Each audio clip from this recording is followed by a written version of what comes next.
Okay, so this is the furnace setup. We've got some propane to get it going, to get a critical amount of temperature into the furnace. The propane gets injected here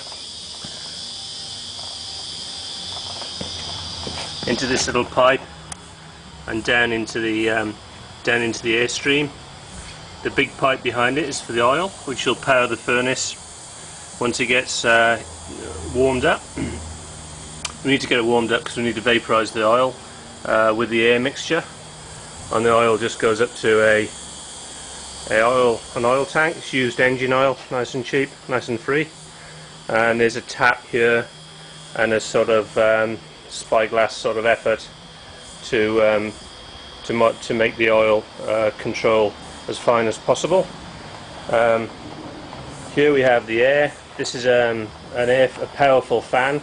Basically, the more air you can get in, the more powerful, strong the furnace is. The air goes into this end, and at this end we have a valve which allows, by letting off a certain amount of air through this valve, it means the furnace gets less air. And then we have the injector there. This is the furnace with the refractory lining, cast sort of like concrete.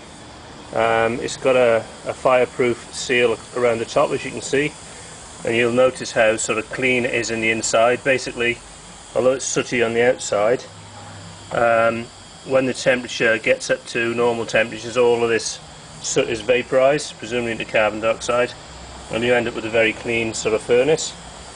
This is the lid. The lid's on a rod, and it swivels, and there's a pedal. There's a pedal down there which enables me to swivel the rod. All of this design is by the Artful Dodger, who you can find on the net. It's an excellent furnace design, easy to build. He's got all the ratios exactly right, and it's it's a really good design. So if you want to build a furnace like this, buy his book and off you go. Easy to do. This furnace will melt anything up to steel at sort of 1300 or so degrees C. Today we'll be heat treating these crucibles, which I've made from the remains of the castable refractory concrete, and I'll just be heating them up to get rid of the plastic and melting some aluminium, and generally curing the crucibles.